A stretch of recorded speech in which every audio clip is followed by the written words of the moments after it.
Magandang umaga po mga kapatid. Malamig na umaga. Napakalamig.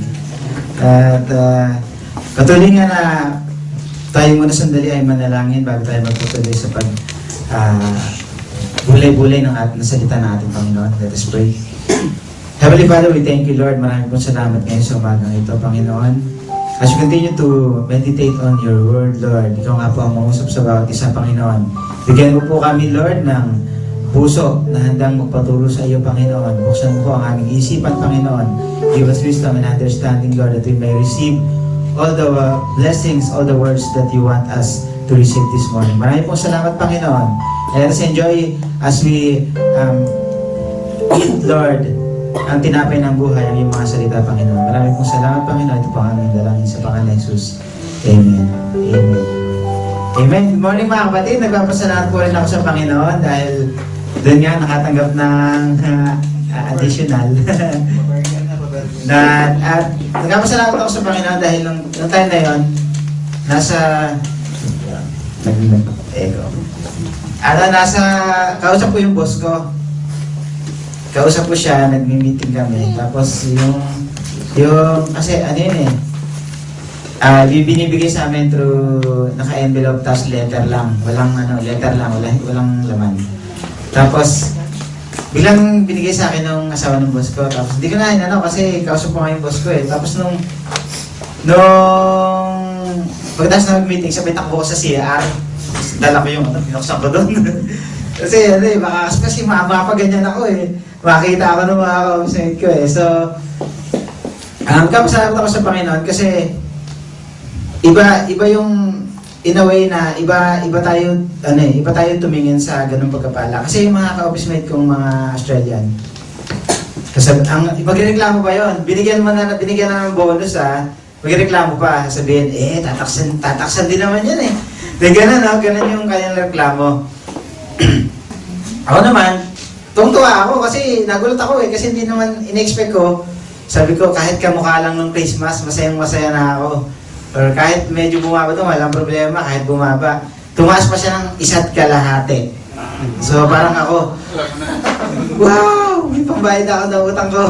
Ganun, So, hindi ka naman masyadong naramdaman dahil, ibinayad namin nung nag-aaral kasi sa April, nag-loan kami dito. So, nabayaran namin lahat yun. And yung lahat ng mga ibang nabayaran namin lahat. So, although walang pera sa account, pero masaya yung puso mo dahil alam mo, clear ka na. Parang magaan sa pakiramdam. And yun nga, salamat sa Panginoon kasi we look at it as blessing. Not like other people, yun ang difference natin. They look at it as parang, ano naman yan eh. Parang ganon. Iba tayo. This is how we look at things. So, titingnan natin ngayon. Yung gusto kong, Brother G open up a very good topic, yung plugging in last Sunday to the power of God. Gusto kong medyo i-reinforce pa natin ng konti, no? So, ayokong i-let go agad yung topic na yun kasi mapaganda niya. So, ang topic natin niya is serving God successfully, God's power working in your life. So, syempre, we have to know what power it is para pag nag-plug in tayo, alam natin kung anong gagamitin natin. So, bakit successfully? Bakit serving God successfully? Meron bang serving God unsuccessfully? Of course, meron. Isang best example ng unsuccessful service is that, kilala niyo ba si Antoine LaVey? Sino nakakakilala si Antoine LaVey? Yung press na Ayan, kilala ni Robert. Si Antoine LaVey, siya ang founder ng Church of Satan sa California. So, pero si Antoine LaVey ay isang church boy. Lagi siyang nasa library ng church, nasa church every Sunday, nag-aas na upuan and everything. But may nangyari na isang araw, napadaan siya halimbawa, sa isang community, meron kang tavern dyan. Alam niyo yung tavern dito sa Perth. Yung inuman, yung parang club, ganyan. So, napadaan si Antoine LaVey sa tavern or sa club. Sumilip siya. Nakita niya yung mga taga-church nandun sa club. Then, it started na nabasa ko yung istorya niya, nasa isang campsite ako eh. Tapos may library doon pupunta ako. Tapos nakita ko yung libro. Tapos, simula nun, na-confuse na siya. Na-confuse siya. Bakit itong mga tao na nasa church, bakit nandito sa club? Bakit nandito? Nagiinuman na ganyan. So, ang sinisisi ko doon yung mga tao, no? Si Anton LaVey is, parang nung bata siya, parang nagganon yung naging tingin niya. And simula nun, na-reinforce yung maling pagtingin niya doon sa mga tao. At doon sa pangyayari, hanggang sa i-build niya, yung Church of Satan. At isa siyang example ng unsuccessful service. At isa pa, yung mga tao na member ng church na nakita niya. So, meron pa, may unsuccessful service. That's why we want to serve God successfully. Tingnan natin ngayon yung mga, hindi muna, bago yan. Yun daw kung mga tao ngayon, lalo na yung mga hindi Kristiyano, pag nakausapan nila, nalaman nila, as a Christian, we don't do this, we don't smoke, we don't do clubbing, we don't, parang sabihin nila, what? Hindi ginagawa, ayoko na maging Christian. Ganon sila sobrang nadi-discourage. At yung mga Christian naman po, ay nadi-discourage din sila, even they are serving, pag they are trying to serve God, tapos may mga area na bumabagsak sila. Halimbawa, meron silang mga areas ng buhay nila na hindi nila fully mai-surrender sa Panginoon. Now, titingnan natin kung ano yung mga power. What power does God make available? Ito po yung sa Joshua 1:7-8. Ito yung istorya ni Joshua. Nung si Joshua po ay when they claimed the promised land. So, ito verse 1 to ng Joshua. So, umpisa. Sabi sa 7, the Lord is encouraging him, be strong and very courageous. Be careful to obey all the law my servant Moses gave you.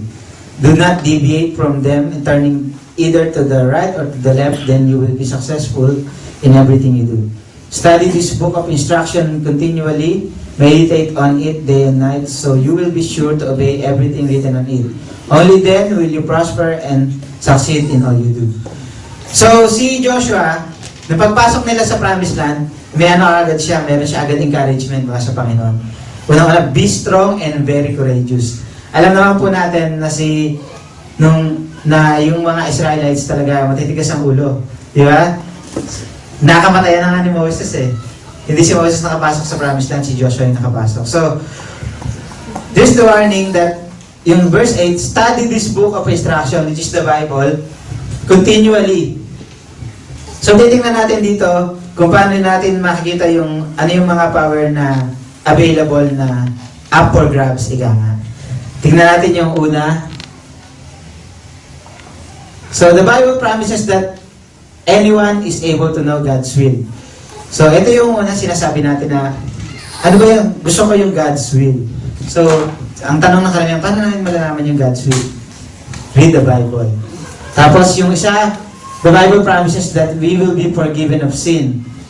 To resist temptation, endure hardship, serve obediently, receive eternal life. God provides the power we need through Jesus' blood, the scripture, prayer, hope, and love, and other Christians. No one needs to be lost. Anyone can overcome their past, achieve victory over sin, become what God wants us to be. So we will look at number 1. Ayan, palipat sa yung 1. What power does God made available? So yung unang-una po, what power is there for us is that you can have the power to know and believe the truth. In 2 Timothy 3:15-17, nasabi mo dito, the scriptures are inspired by God and able to make us wise to salvation. They are profitable to provide us to every good work. So, this power na ibinigay sa atin ng Panginoon to know and believe the truth. So, ngayon po, nung minsan sa Facebook may nakita akong picture si Vice Ganda, si Billy Crawford, meron pa dalawa Tapos nakasuot sila ng mga t-shirt. Tapos si Vice Ganda, nakalagay sa t-shirt niya, proud to be gay. Nakalagay doon sa t-shirt nila Billy Crawford, parang gay is okay. So, nung makita ko yung parang, if you didn't know the truth, parang sa'yo, okay lang, okay. Pero the Bible says, gay is not okay. Diba? That's the very reason why Sodom and Gomorrah disappeared. Diba? So, kaya ginunaw ng Panginoon ng Sodom and Gomorrah because of homosexuality. So, nung makita ko yung parang slowly, this is the world now. Slowly, parang ini-introduce. Alam niyo ba kung bakit? Ang isa po tinitingnan nila kung bakit nagkaroon ng lindol sa Christchurch sa New Zealand is because that time, yun yung time na pinagdidibatihan nila yung gay marriage. And papasa na siya. So, malapit na siyang pumasa. Then, nagkaroon ng earthquake, pinasa pa din. So, it's a warning. Parang, sabi ko nga, very odd, parang awkward. Kasi, ang pangalan ng city is Christchurch. And then, doon pa ipinasa yung gay marriage. Parang, di ba?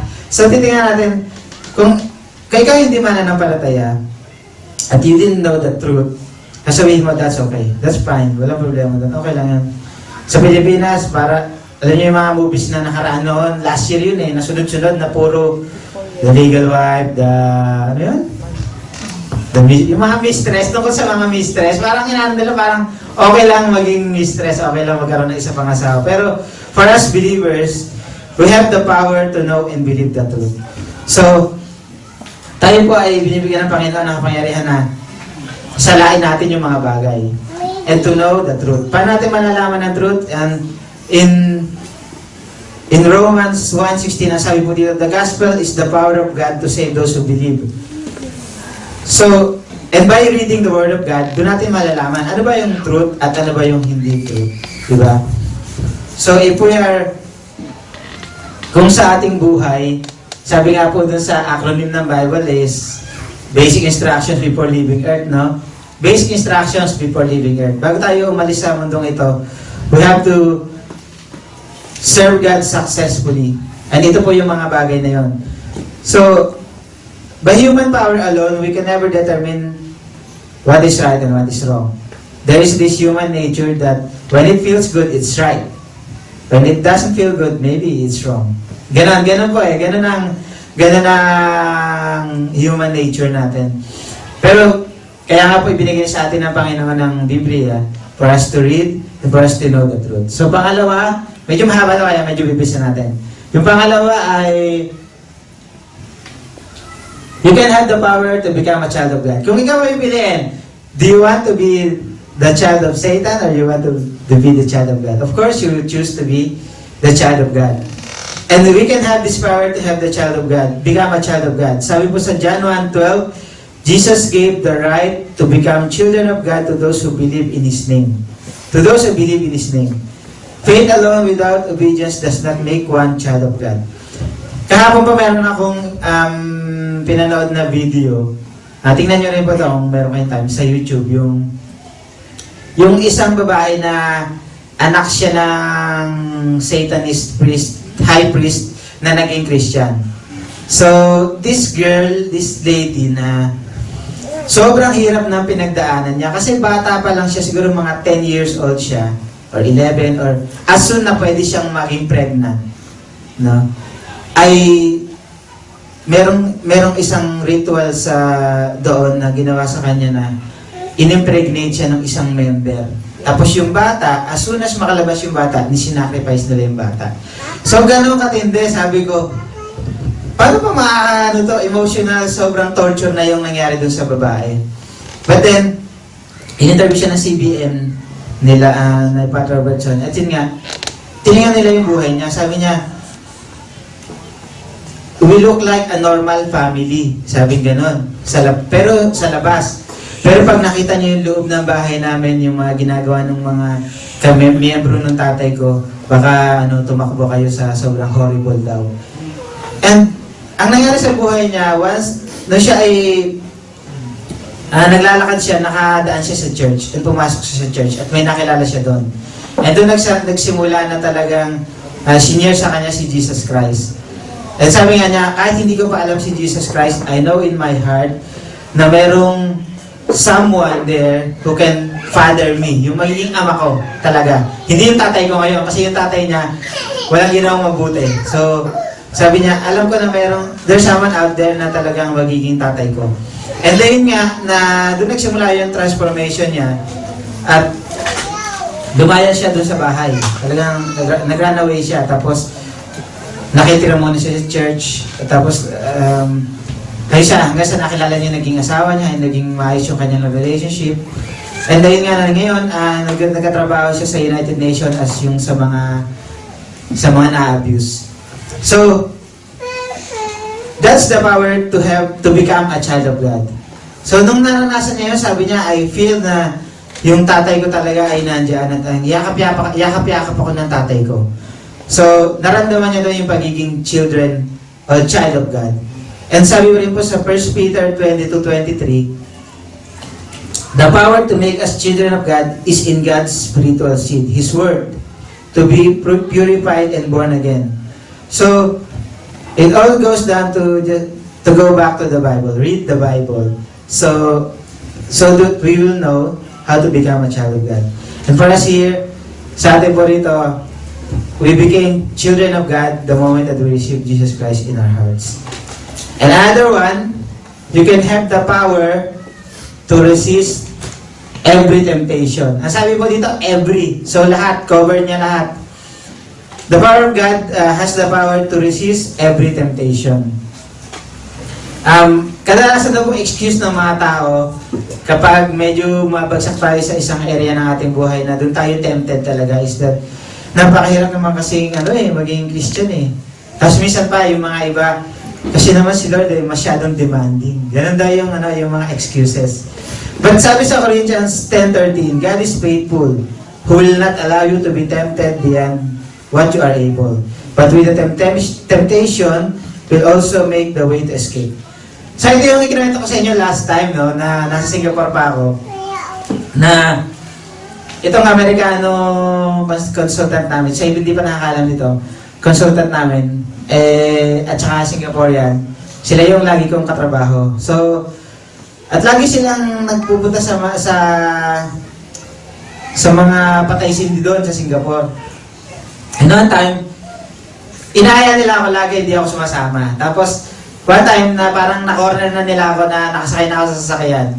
So sabi, ngayon talaga pupunta na tayo doon. And sabi ko, Lord, paano ko makaka-escape dito? And the Lord made a way. Sumabay si Jay sa akin sa Singapore. Sumabay siya sa akin. Sabi ko, yes.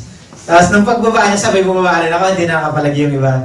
Hindi nakakapalag yung Tapos nung kinabukasan, siya sabi na sa akin, I'm so disappointed. Sabi ko, okay lang, hindi naman ako nasama eh. So, the Lord will make a way for escape. So, I don't believe na meron po na temptation na hindi natin kaya takbuhan. No? Sino nga itong Bible character? Nakalimutan ko. Si Joseph. Si Joseph ay tinempt nung asawa ni Potiphar. Pero anong ginawa niya? Tumakbo siya. Ngayon sa panahon na to, bibilangin mo lang siguro sa daliri mo yun. Unless, lalo na pag hindi pa nakakilala sa ating Panginoon. Because you don't have the power to resist temptation, you're not connected or plugged into the power of God. So, you can have the power to resist every temptation. Ang sabi pa po sa Ephesians 6:10-18, 6:10, ito, part ng 6:10 lang po ito. The Lord provides strength and power such that we are able to stand against the power of Satan. Mamaya, bago tayo sa conclusion natin, ipapakita ko sa inyo yung video demonstrating the power of God. So, letter D, pang-apat to. You can have the power to endure suffering and hardship. So, hindi ko pa alam ang mga buhay ng bawat isa, pero sa tingin ko, ako sa buhay ko, hindi pa ako naka-endure ng suffering. Hardships lang. Pero yung suffering, kasi pag sinabi mo suffering, ibang klase, ibang level na yun eh. Pag sinabi mo suffering, ito na yung hindi wala kang makain. Yung nakita mo niya yung mga pictures sa yung mga malnourished na mga bata, ganun. Ganun yung suffering. Pero kung tayo parang hindi lang natin maala mo kung ano yung ulam natin. Hindi po suffering yun. Medyo hardship lang yung hardship. Tingnan mo ulit yung yung rep, baka may makita ka doon na iluluto. So, yung suffering, itong suffering na to, pinaka-latest nga ito, na-share ko ito ng Bible study. Nakita kong suffering na nangyayari. ay sa, kalimutan ko ba? Iraq ba? Iraq to. There's this group na, ewan ko lang kung nakita niyo yung video nito kasi laging tinatanggal eh. Pero, nakita ko to one time, na-chepuhan ko to sa isang friend ko. So, nasa SUV sila, no? Isang grupo ng gunmen. Ang dala nila mga AK-47. Lahat ng madaanan nila, makikita mo talaga, tapos yung iba bumababa pa, tinitingnan kong patay. Talagang nakita ko yung nahilo ko eh. Tapos, hindi ko natapos. Tapos meron pang iba, naglalakad lang, tapos binabaril nila. Makikita mo talagang, hindi siya scripted, hindi siya film, raw na video. Pero sabi nga dito, ang kaibahan ditong grupong ito, yung iba, yung mga Taliban, pag gumawa sila ng video, blurry. Ito, HD. Alam niyo yung mga GoPro camera na ganyan, yung maliliit na mga HD. Ito, HD, kitang-kita mo talaga. And sabi ko, grabe yung suffering na pinagdadaanan ng mga tao doon. Kasi lalakad ka lang eh, tapos biglang babariling ka. Tapos even yung mga Taliban group, ayaw nilang i-associate yung sarili nila sa grupo na ito. Ang katwiran nila ay, kami ay, extremist, Islamist. We do it because of religion. Kayo, you do it kasi gusto nyo lang. Parang, gano'n sila parang, dumidistansya sila doon, kayo hindi kayo human, kami human kami. Gano'n sila katindi. So, sa ating buhay, hindi natin nararanasan yung gano'ng suffering. Yung ano lang, medyo malamig lang, yan. Giniginaw tayo, sobrang lamig. Ngayon, yun lang yung medyo uncomfortable lang. Pero hindi pa yung suffering. But the Lord says in 2 Corinthians 1, 3-10, si Paul nag-suffer beyond power such as despair of life.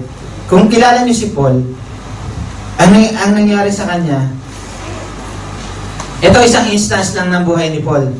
Nasa ship sila, yung ship na shipwreck. So, yung iba nalunod, yung mga nakasurvive na punta sa shore. Si Paul, pupulot lang ng kahoy na ipanglalagay sa siga, yun sa apoy, nakagat pa ng ahas. Sabi mo, imagine niyo na nawasak yung barko nyo, naglalakad kayong ganyan, naghanap kayo ng mga Tapos pagpulot mo nung kahoy, nakagat siya ng ahas. Parang sabi ng mga iba, sa term ng mundo, sabi nila, si Paul na yata pinakamaalas na tao sa buong mundo. Tapos after noon, nung sila, may nag-receive sa kanila mga tao, pero after that, nakulong naman siya. So, kung titinanan yung hardship ni Paul, wala pati doon sa mga, at suffering ni Paul, wala pa nga sa kaligingan doon sa mga na-experience natin. And, sometimes, hindi talaga siya suffering yung na-experience natin. Testing lang. Testing of our faith. So, win-win situation po yun. Kung titingnan nyo yung testing of our faith. Kasi pag na-test yung faith mo sa Panginoon, and you overcame it, next to that is blessing. Always. Lagi pong ganun. So, the power you can have the power to endure suffering and hardship. Isa po, pang-apat po yan. Pang-lima, you can have the power to serve others. So, in 2 Corinthians 9, 8-10, God is able to supply all your needs so we can abound in every good work and increase the fruits of righteousness. Ito po yung testimony ni Sister Marivic nung nakaraang linggo, di ba? Kahit sila, wala na natira, binigay na lang. Di na pinagbabayad, ibibigay mo na lang. Ito ba, tip lang. Pag yung pong kapatid nyo nang utang sa inyo, huwag nyo nasaan yung babay na yun. Huwag nyo naman yun. Pag ganun, babay na yun. Kasi yung kapatid ko, nautang sa akin, siya yung talagang lagi nautang sa akin. Pero pag siya nautang sa akin, alam ko na hindi utang, yung babay na yun. So, okay na yun. So, you can have the power to serve others. I-bless tayo ng Panginoon for us to serve others as well. So, sa John 14, 4-8 dito, sabi dito is, Jesus is like the vine that supplies the needs of the branches. Apart from Him, acting by human power alone, we can do nothing. So, let us, like Brother Jay shared last Sunday, let's plug in. Let's plug into the power source. Let's plug into the blessing source. Let's plug into the wisdom source. So, that we can serve others. Nakakalahati na po tayo, ma'am. So, letter F, Ito po, you can have the power to do everything necessary to receive eternal life. Ito yung pinaka-importante sa ating lahat, no? Ito yung goal natin, to receive eternal life. Ay natin maiwan. Di ba? Alam niyo po, na merong isang video sa Godvine, yung nasa church sila. And nag-preach yung pastor, and sabi ng pastor, parang siya sabi niya na, anytime pwedeng tumating ang Panginoon, biglang, boom! Biglang may tumulog na ganun. Tapos, nawala yung ibang tao, pati yung pastor, nalaglag yung Bible niya, nawala yung pastor. Isang ng puta, parang film illustration. Tapos may natirang konti, mga apat. May natira doon sa upuan, talagang gano'n sila, parang iyak sila kasi naiwan sila. So, tayo po, ayaw nating maiwan. Gusto nating sumama kapag sa day of judgment. So, let's do the power of God gave us the power to do everything necessary to receive eternal life. Sa Ephesians 3:10 po, 3:20, sabi dito, God is able to do exceedingly abundantly above all we ask or think according to His power that works in us. And sa Philippians 4:13, alam po natin ito yung I can do all things through Christ who strengthens me. And sa 1 Peter, ito yung sa 1 Peter 1:3-5, by God's power we are guarded to an eternal and incorruptible inheritance in heaven.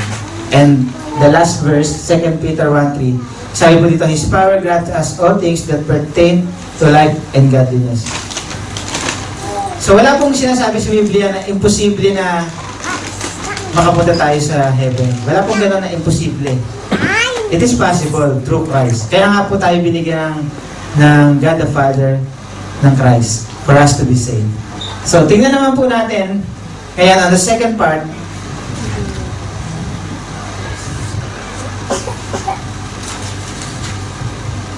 where can we get this power from? So paano naman, ngayon alam na natin kung ano yung pwede natin gawin. Kung ano yung nagagawa ng power of God sa buhay natin. Paano ito mag-work sa ating buhay? Ngayon, where is the source of this power? Paano natin siya ma-achieve? Paano natin siya makukuha? Unang-una, there is power in the blood. So in 1 Corinthians 1:18, the power of God is the word of the cross, the message of Christ crucified. So, nung pong namatay si Yesu Cristo bilang sa krus, the blood of Jesus symbolizes power. The blood of Jesus symbolizes cure for our sins.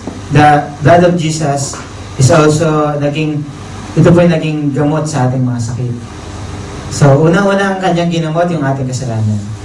And Jesus' sacrifice is able to save to the uttermost. Wala pong exempted sa pagliligtas ng Panginoon. Lahat po dito kasama.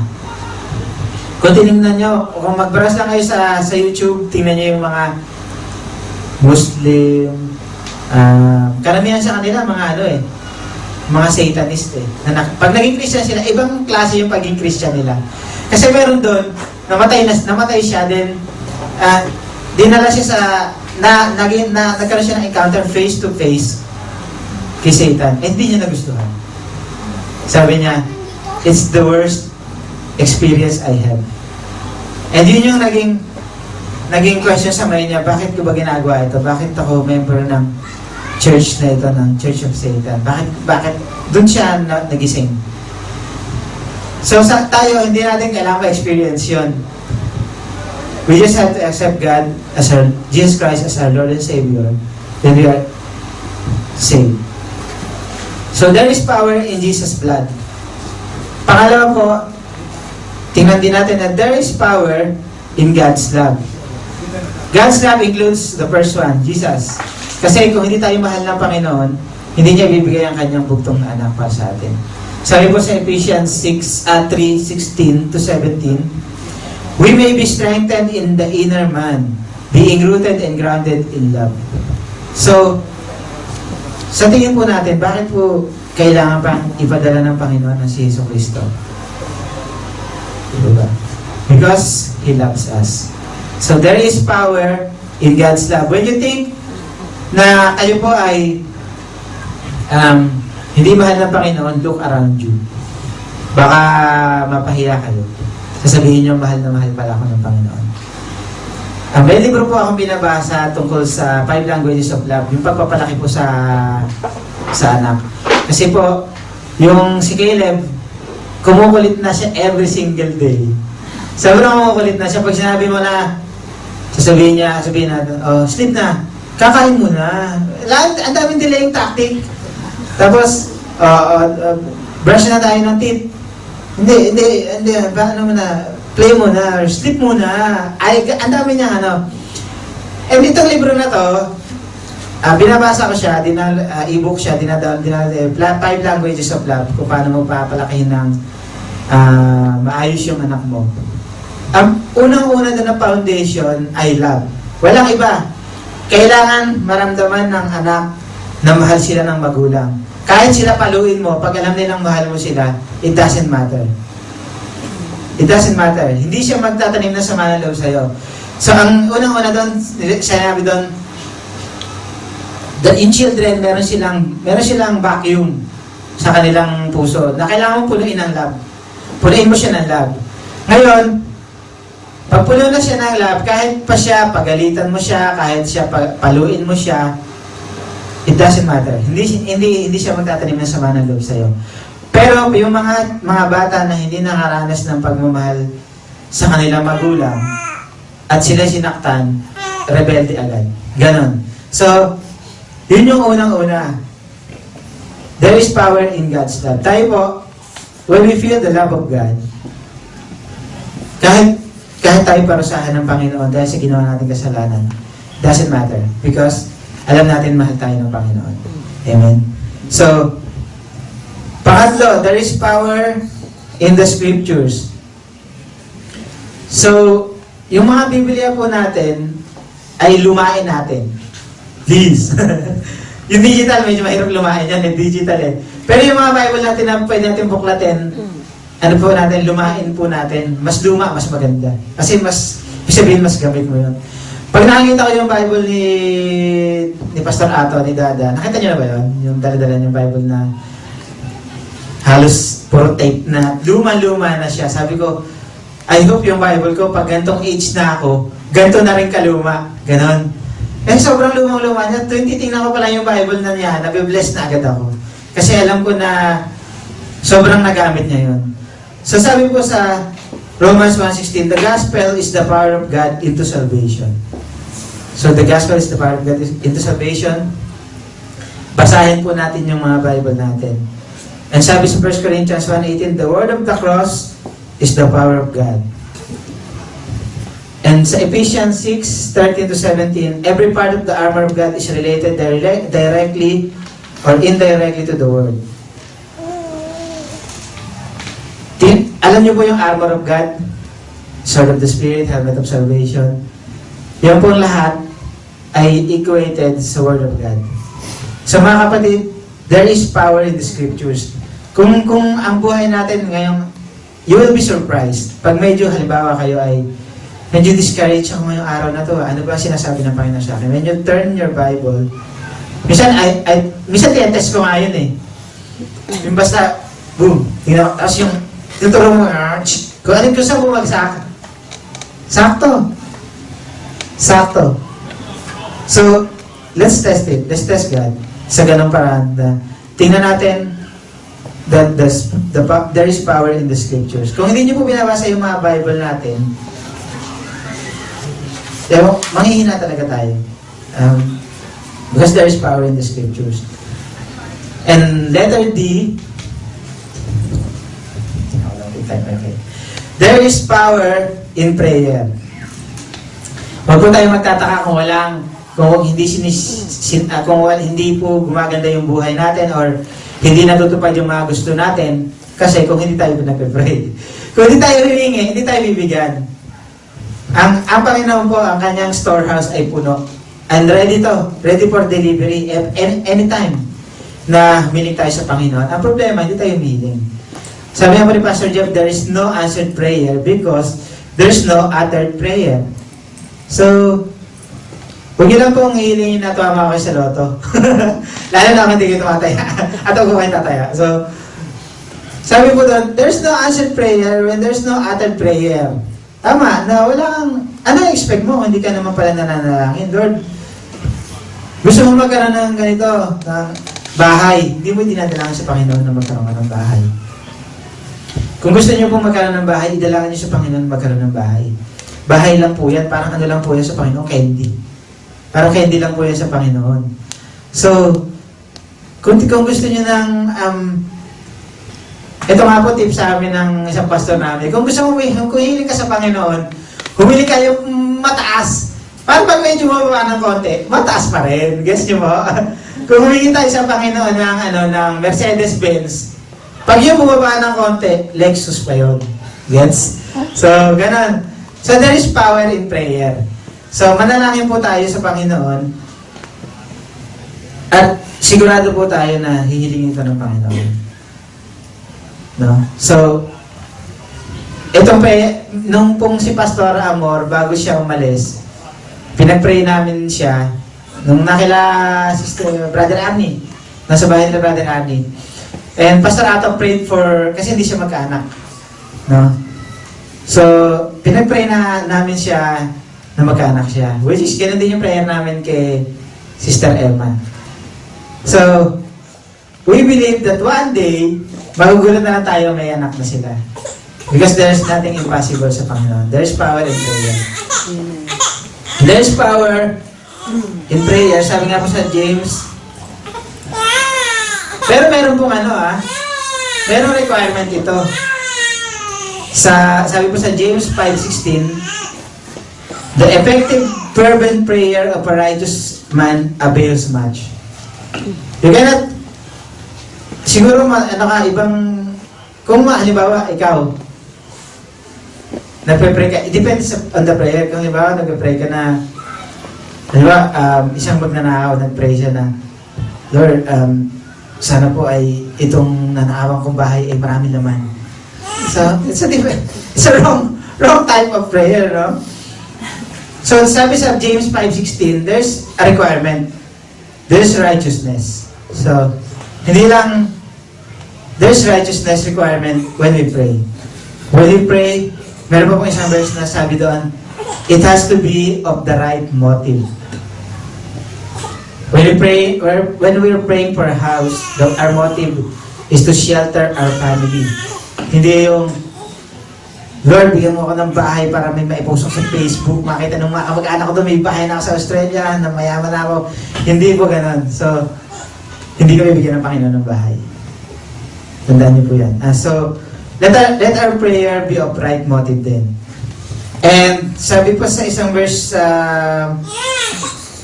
Psalms 138:3, sabi ni David dito, in the day when I cried out, you answered me and made me bold with strength in my soul.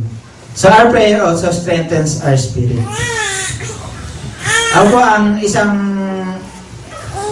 when I'm parang medyo tinatamad na lumungkot, I put on the music, mga praise songs, worship songs. It uplifts your spirit.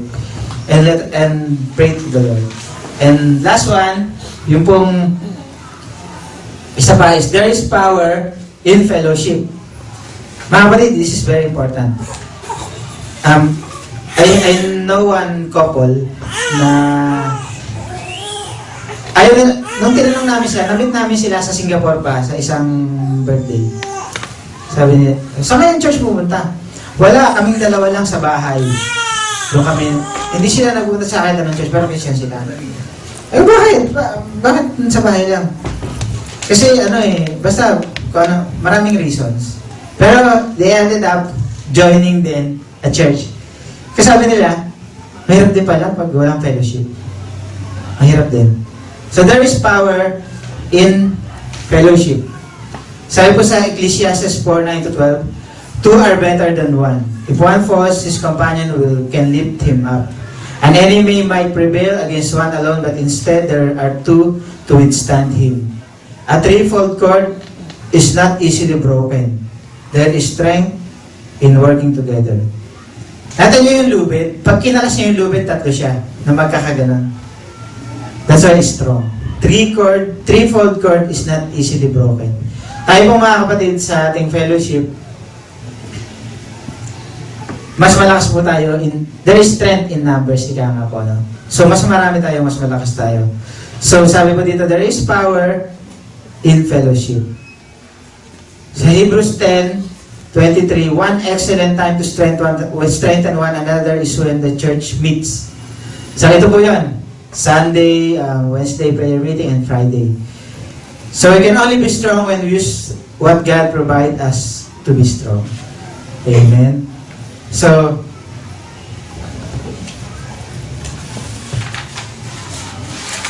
i-recap ko lang po yung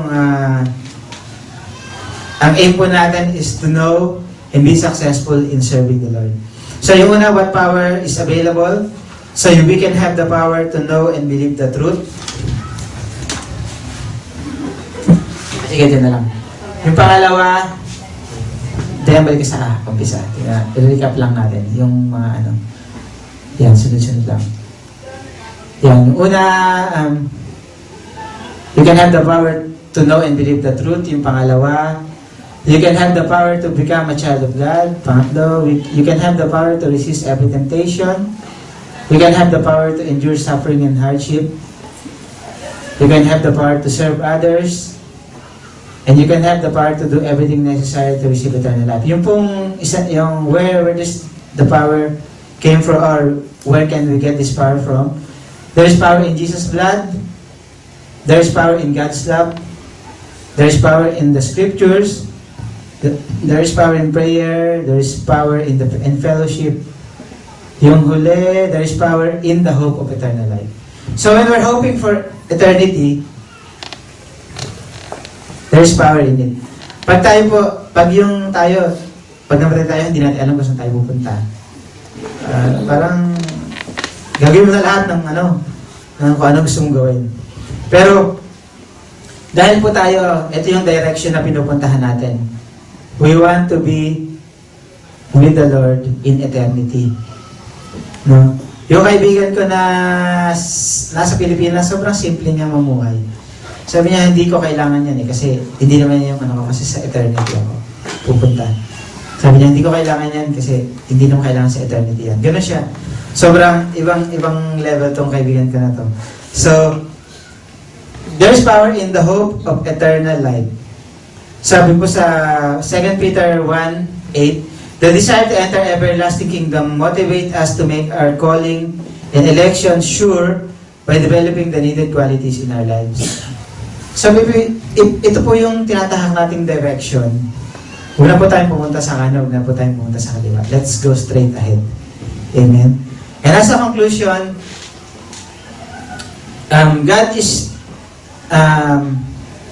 power of God is available para po sa ating lahat. You and I are soldiers of the kingdom of God. So, we have the armor of God, we have the manual. Meron po tayong manual, yung Bible. Let us win every battle and win the war. So, mga kapatid, sa conclusion, gusto ko lang pong ipapanood sa atin itong may video dyan. Ayan, teka, mamaikan ko na din. Nasa labas. Ayun.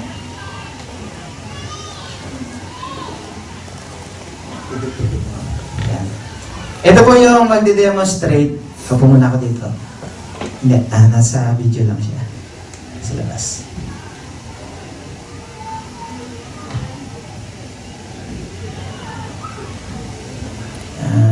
Yan, this is the power of God. Yan. Teka muna, pause mo muna. Yan, teka. Takasan ko lang ng konti. Full screen natin. Yan. Ganito ako sa kabila.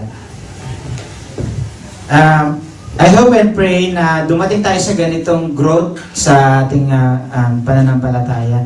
Siguro yung iba nakita na itong video na to. But this best demonstrates the power of God in us. Frisco, Texas. Sometimes you don't have a weapon for fighting back. And when an armed robber bursts through her door, shop owner Marion Chadwick thinks she doesn't have a prayer. He comes to the counter with his gun and he taps on it and he says, "This is a robbery. I want your money." With a loaded gun just inches from her face, Marion calmly retaliates using the power of the pulpit. Move it out of my spirit right now in the name of Jesus. I planted my feet, pointed my finger in his face, and I said, "In the name of Jesus, you get out of my store." Though she's a hair trigger from being blown to smithereens, Marion relies on a higher firepower. Move it out of my store right now in the name of Jesus. That was my weapon. That I had one shot. The thief reels from the biblical assault. But the preacher's not done with her sermon. Now what? I bind you by the power of the Holy Spirit. Leave. Marion doesn't know if the crook is afraid of Jesus Right now in the name of Jesus. or her. He backed up. And he kept backing up until he got to the front door and then he took off. Marion may not have saved the robber's soul, but using the word definitely saved her life. In the name of Jesus. Amen. Kita niyo po, ano? Di mo kailangan ng ng baril.